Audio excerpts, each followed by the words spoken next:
എന്റെ മഹത്വം കാണുക നീ, എന്റെ കയ്യിൽ തരിക നിന്നെ. എന്റെ ശക്തി ഞാൻ നിന്നിൽ പകർന്ന് എന്നും നടത്തിയിടും കൃപയിൽ. എന്റെ ശക്തി ഞാൻ നിന്നിൽ പകർന്ന് എന്നും നടത്തിയിടും കൃപയിൽ. കരുതുന്നവൻ ഞാനല്ലയോ, കരയുന്നതെന്തിനു നീ? കണ്ണുനീരിൻ്റെ താഴ്വരയിൽ കൈവിടുക ഇല്ല ഞാൻ നിന്നെ. കണ്ണുനീരിൻ്റെ താഴ്വരയിൽ കൈവിടുക ഇല്ല ഞാൻ നിന്നെ. വിശുദ്ധ യോഹന്നാൻ എഴുതിയ 1-ാം ലേഖനം, അധ്യായം 4. പ്രിയമുള്ളവരെ, കള്ളപ്രവാചകന്മാർ പലരും ലോകത്തിലേക്ക് പുറപ്പെട്ടിരിക്കയാൽ ഏത് ആത്മാവിനെയും വിശ്വസിക്കാതെ ആത്മാക്കൾ ദൈവത്തിൽ നിന്നുള്ളവയോ എന്ന് ശോധന ചെയ്യുവിൻ. ദൈവാത്മാവിനാൽ ഇതിനാൽ അറിയാം, യേശുക്രിസ്തു ജഡത്തിൽ വന്നു എന്ന് സ്വീകരിക്കുന്ന ആത്മാവൊക്കെയും ദൈവത്തിൽ നിന്നുള്ളത്. യേശുവിനെ സ്വീകരിക്കാതെ യാതൊരു ആത്മാവും ദൈവത്തിൽ നിന്നുള്ളതല്ല. അത് എതിർ ക്രിസ്തുവിൻ്റെ ആത്മാവ് തന്നെ. അത് വരുമെന്ന് നിങ്ങൾ കേട്ടിട്ടുണ്ടല്ലോ. അത് ഇപ്പോൾ തന്നെ ലോകത്തിൽ ഉണ്ട്. കുഞ്ഞുങ്ങളെ, നിങ്ങൾ ദൈവത്തിൽ നിന്നുള്ളവർ ആകുന്നു, അവരെ ജയിച്ചിരിക്കുന്നു. നിങ്ങളിലുള്ളവൻ ലോകത്തിൽ ഉള്ളവനേക്കാൾ വലിയവനല്ലോ. അവർ ലൗകികന്മാർ ആകയാൽ ലൗകികമായത് സംസാരിക്കുന്നു. ലോകം അവരുടെ വാക്ക് കേൾക്കുന്നു. ഞങ്ങൾ ദൈവത്തിൽ നിന്നുള്ളവരാകുന്നു. ദൈവത്തെ അറിയുന്നവൻ ഞങ്ങളുടെ വാക്ക് കേൾക്കുന്നു.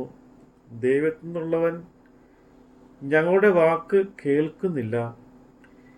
സത്യത്തിൻ്റെ ആത്മാവ് ഏത് എന്നും വഞ്ചനയുടെ ആത്മാവ് ഏത് എന്നും നമുക്ക് ഇതിനാൽ അറിയാം. പ്രിയമുള്ളവരെ, നാം അന്യോന്യം സ്നേഹിക്കുക. സ്നേഹം ദൈവത്തിൽ നിന്ന് വരുന്നു. സ്നേഹിക്കുന്നവനെല്ലാം ദൈവത്തിൽ നിന്ന് ജനിച്ചിരിക്കുന്നു, ദൈവത്തെ അറിയുകയും ചെയ്യുന്നു. സ്നേഹിക്കാത്തവൻ ദൈവത്തെ അറിഞ്ഞിട്ടില്ല. ദൈവം സ്നേഹം തന്നെ. ദൈവം തൻ്റെ ഏകജാതനായ പുത്രനെ നാം അവനാൽ ജീവിക്കേണ്ടതിന് ലോകത്തിലേക്ക് അയച്ചു എന്നുള്ളതിനാൽ ദൈവത്തിന് നമ്മോടുള്ള സ്നേഹം പ്രത്യക്ഷമായി. നാം ദൈവത്തെ സ്നേഹിച്ചതല്ല, അവൻ നമ്മെ സ്നേഹിച്ചു. തൻ്റെ പുത്രനെ നമ്മുടെ പാപങ്ങൾക്ക് പ്രായശ്ചിത്തം ആക്കുവാൻ അയച്ചത് തന്നെ സാക്ഷാൽ സ്നേഹമാകുന്നു. പ്രിയമുള്ളവരെ, ദൈവം നമ്മെ ഇങ്ങനെ സ്നേഹിച്ചു എങ്കിൽ നാമും അന്യോന്യം സ്നേഹിക്കേണ്ടതാകുന്നു. ദൈവത്തെ ആരും ഒരു നാളും കണ്ടിട്ടില്ല. നാം അന്യോന്യം സ്നേഹിക്കുന്നുവെങ്കിൽ ദൈവം നമ്മിൽ വസിക്കുന്നു, അവൻ്റെ സ്നേഹം നമ്മിൽ തികഞ്ഞുമിരിക്കുന്നു. നാം അവനിലും അവൻ നമ്മിലും വസിക്കുന്നു എന്ന് അവൻ തൻ്റെ ആത്മാവിനെ തന്നതിനാൽ നാം അറിയുന്നു. പിതാവ് പുത്രനെ ലോകരക്ഷയ്ക്കായിട്ട് അയച്ചിരിക്കുന്നു എന്ന് ഞങ്ങൾ കണ്ട സാക്ഷ്യം പറയുന്നു. യേശു ദൈവപുത്രൻ എന്ന് സ്വീകരിക്കുന്നവനിൽ ദൈവവും അവൻ ദൈവത്തിലും വസിക്കുന്നു.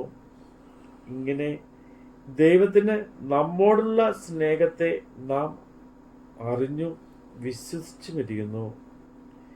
ദൈവം സ്നേഹം തന്നെ. സ്നേഹത്തിൽ വസിക്കുന്നവൻ ദൈവത്തിൽ വസിക്കുന്നു, ദൈവം അവനിലും വസിക്കുന്നു. ന്യായവിധി ദിവസത്തിൽ നമുക്ക് ധൈര്യമുണ്ടാകുവാൻ തക്കവണ്ണം ഇതിനാൽ സ്നേഹം നമ്മോട് തികഞ്ഞിരിക്കുന്നു. അവൻ ഇരിക്കുന്നത് പോലെ ഈ ലോകത്തിൽ നാമും ഇരിക്കുന്നു. സ്നേഹത്തിൽ ഭയമില്ല. ഭയത്തിന് ദണ്ഡന ഉള്ളതിനാൽ തികഞ്ഞ സ്നേഹം ഭയത്തെ പുറത്താക്കി കളയുന്നു.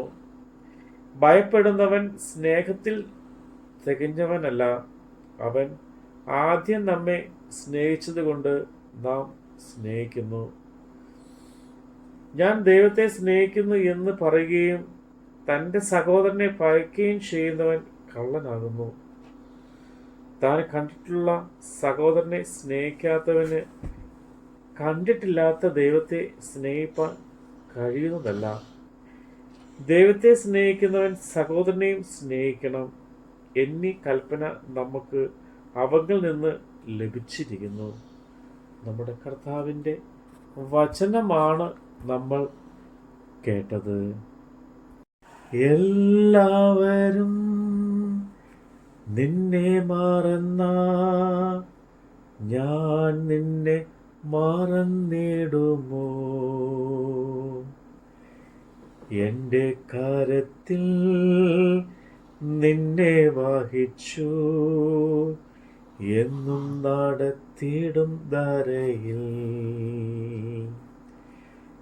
എൻ്റെ കരത്തിൽ നിന്നെ വഹിച്ചു എന്നും നടത്തിയിടും കൃപയിൽ. കരുതുന്നവൻ ഞാനല്ലയോ?